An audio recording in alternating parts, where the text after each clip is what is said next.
Hello my fellow wanderers, it's the Wandering Hermit back again for the 2018 YouTube Pagan Challenge, this time talking about the letter F. Now, my last video on my thoughts on the elements, I thought I'd continue with that theme today and talk more about firework, fire magic, and its various uses and what I use fire for in my personal practice. So, I've not really had much time to think about this one because I've had a hectic couple of days, so bear with me as I ramble and drink my tea. So yeah, it's a very English thing to do, and it's a cold day here, very cold and wet in the northwest of England, probably all over England. So keep them warm, with my flames going as well. So fire as an element. From the medieval systems of magical correspondence, fire as an element is typically associated with the creative aspect of human nature. Fire is often regarded as the driving force behind human action. It's embodied as human aggression or human drive, its competitiveness, and a desire to succeed in whatever venture that you undertake. It's also regarded as the driving force behind the desire to explore and to discover new things and new places. In that sense, fire also represents not just creativity and ingenuity, but also the spirit of what it is to be human. We are in our very nature a nomadic species. We like to move around. We like to explore new places. We need, we have this need to settle in new lands and to acquire knowledge of pretty much everything that we can possibly set our eyes on or get our hands on. And that is pretty much what fire represents to me.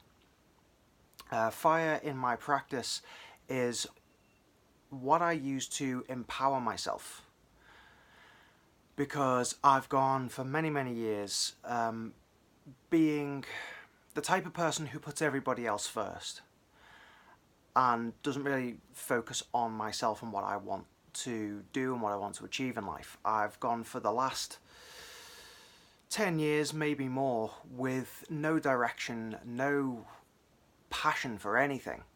That's another thing that fire represents, is human passion, because it, our desire to create and our desire to overcome and our desire to conquer as a species also filters down into the sexual aspect as well.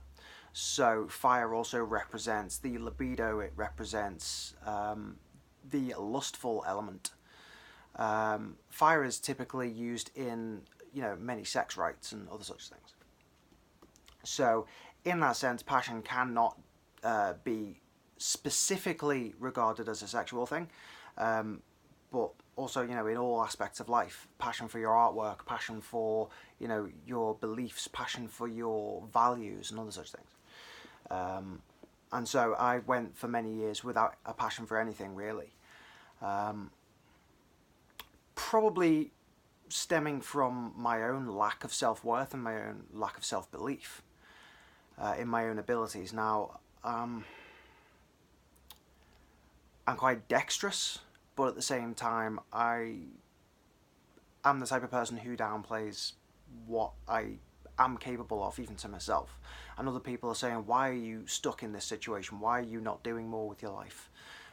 Why haven't you gone out and achieved your dreams? Because my dreams are quite big, to be honest. Not as big as some others, I'm not necessarily a Donald Trump, wanting to become a multi-millionaire, business mogul or anything like that. Don't want to become president, well, prime minister. But I'm the type of person that wants to see the world, and I want to change the world in some way. I kind of want to leave my mark on the world, and that's what fire has really instilled into me as I've been using it in my practice. The deities I work with are typically fire related. I work a lot with Aries, I work a lot with Tyr, I work a lot with Lu from the Celtic pantheon, as well as Horus or Ra, whichever, interchangeably. Obviously I work with other deity, but those are like the primary focus in my practice, and it's because I've been struggling to overcome this lack of self-belief, this spiritual lethargy, and that's what fire to me really helps with, and that's what it's been used for since the Middle Ages, and possibly even before that. In the earliest creation myths, for example, if I take the ancient Egyptian creation myth, or one of them, because there are a number of them, one story tells of the world arising from a mountain or an island of flame, from which the 8 netters arose and started to create the universe. So fire as this source of all being, this creative essence, really resonates with me, because whenever I have any sort of creative inclination, whenever I have this burst of energy, whether I get a song in my head, whether I'm inspired to write or draw, it always starts as this burning sensation at the bottom of my rib cage in my sacral chakra, and that's not my sacral, sorry, my solar plexus. Getting them mixed up there. Although the sacral chakra does also contribute to creative processes, the solar plexus chakra is the one that gives us identity and gives us confidence to actually manifest that creative urge. So that'll be why I kind of got the two mixed up there. But anyway, it starts out as a burning sensation there, and it rises, and as it rises it seems to cool until it actually comes out either of my mouth or out through my hands or whatever. So yeah, fire as a creative essence is something which I take very, very seriously. So when I am working with my altar, the first thing I'll do is I light my candles, because it's that flame is the creative spark. That to me is the ignition to set the energy wheel spinning. When we're doing spirit work, in some practices we're regarded as having the Merkaba, the energy wheel which goes around the body and is energized by the chakras and things. I feel that in the act of igniting a fire, it's exactly the same as the ignition in a combustion engine. It gets the whole thing working, the whole thing spinning. And it's the first step in a creative or spiritual process, which I go through. The next thing I'll do is I'll light my incense. Again, it's a fire thing, but it's the whole idea of bringing something about from that fire. The flame itself creates light, but then the burning of the incense, it's the transmutation of one thing into another thing. It's from the solid stick of incense into the vapor or the smoke, with fire as the catalyst.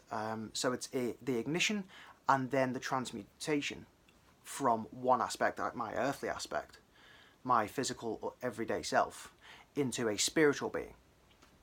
Now I know that we're all spiritual beings, don't get me wrong. And I said in my last video that the mundane world and the spiritual world are one and the same. I'm not making that distinction, but it's part of that mental process that I go through. So that's just for my altar work. When I'm doing spell work, again, I'll light candles as one of the first things I do. I'll also light incense as the second thing I do. But my spell work often does revolve a lot around fire anyway. Even the candle lighting and incense burning aside. A majority of the time, my spell work is for either manifesting my aspirations, or banishing, or cleansing, or ridding myself of those things which no longer serve me.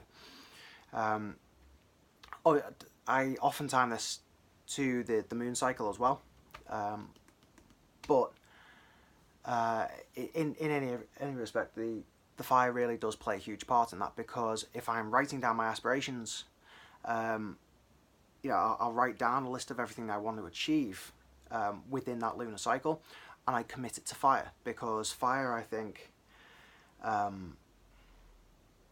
it's the speed with which the paper is consumed, and that to me symbolizes a swift and decisive move forward towards achieving my goals. So when working with fire, it's for if you want things done very, very quickly and very dramatically. Fire in its very essence, in its very being, is a very flamboyant and dramatic element anyway. You know, amazing to look at, but also dangerous if not treated properly. So when working with fire, especially for manifestation work, I think it's very important to be exceptionally specific about what you want, to be very, very clear about your intentions, because if you have the slightest doubt, or if you have a sort of vague, hazy idea as to what it is you want to manifest, as soon as that is committed to the fire and combined with that fire energy to manifest, it will more than likely manifest in a way that you do not expect, and possibly backfire on you if your intentions aren't clear enough, because that is what fire is and that is what fire does. It's an extremely unpredictable and utterly untamable element. So it must be approached and handled with respect. I said in the elements video that I see the physical elements as being not only physical manifestations of the principles which guide them, but also vessels through which certain spirits can communicate to us. So when working with fire, you're also working with spirit. You're not just working with this vague concept or philosophical principle. You're not just working with the physical, material substance. You're working with spirit. So again, it's very important to have your intentions clear and to be respectful when working with the element, because it will come back and bite you in the arse. Or, you play with fire, you get burnt. It's that simple. So in the same way, if I'm wanting to get rid of things which no longer serve me, if I'm unclear as to what it is that I want to get rid of, and I commit that to the fire, sometimes I lose more than I wanted to lose. I end up sacrificing more than I was willing to give up. Oh, if you don't know what type of tea this is, by the way, it's Assam tea, which I think has become one of my favourites. It's dead earthy, dead rich. If you haven't tried it, I would recommend it if you like your tea strong anyway. If not, if you like your tea quite weak, Ceylon tea is probably better. Anyway, back on point. What other magics have I done with fire? Communication magic was, it's actually the first spell that I ever did. So that could actually fit into this video quite nicely as well, beginning with F first, magic, first spell. And it was a fire spell. I had come into contact with long lost family after not having communication for about 20 years. And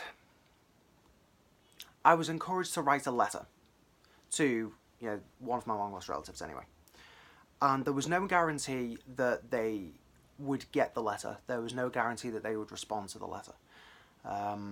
My own fear made me believe that they shared that fear and therefore wouldn't respond.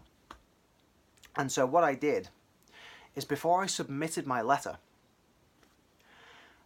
I got a picture of myself and a picture of this relative, and I put them together.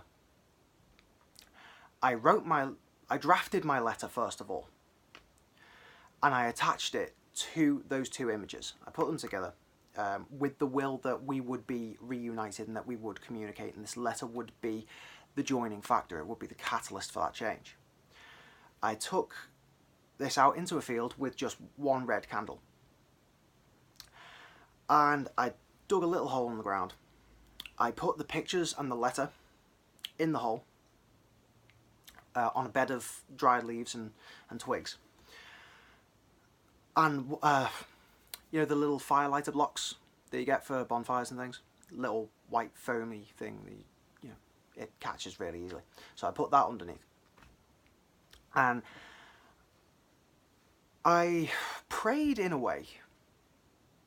Although I wasn't praying to anything, I was just putting my intention out there. I wanted to be very clear as to what I wanted.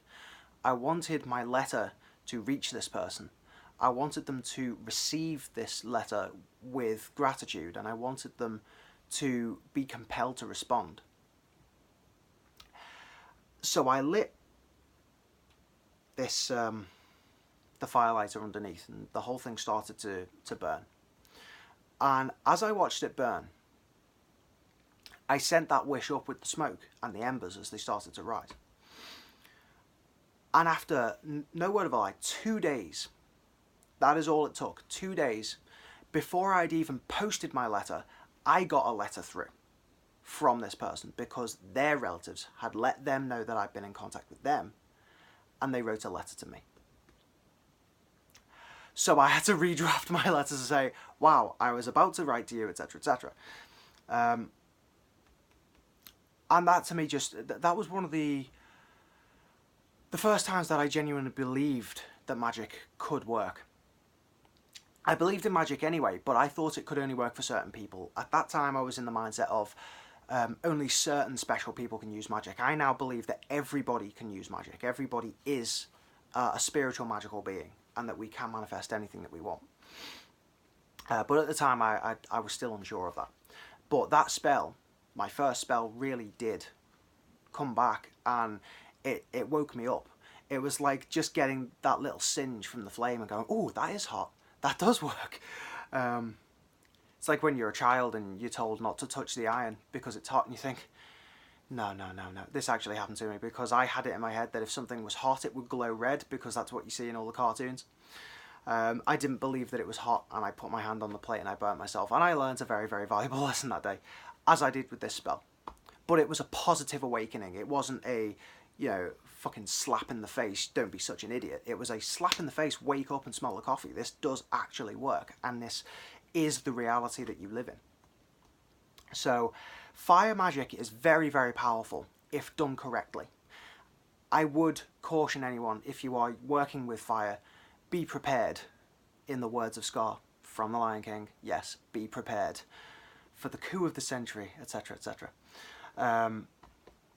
If that's what you want to manifest a coup, then fire magic is the way to go. Because, again, fire as an element governs military might, which is why the Romans were very fire-centric. Mars is a fire deity, and everything they did was sympathetic magic. They wore red, they used the symbol of the eagle, which, by the way, at their time was what they called the constellation of Scorpio. Right? So what we call Scorpio, they called Aquila, the eagle. And that was the primary star sign that they worked under, was Aquila, which is why they held the standard of the eagle as they, marched across Europe. Scorpio is a... Is it a fire sign? No, it's a water sign. Scorpio is a water sign, but one of its ruling planets is Mars, naturally. So it's water and fire. That's kind of what I am as a spiritual energy anyway, as I spoke about in the last video. So, anyway, back on point again. It does govern aggression. It does govern competition. If used in an undignified manner, it can exacerbate the worst parts of a person's personality.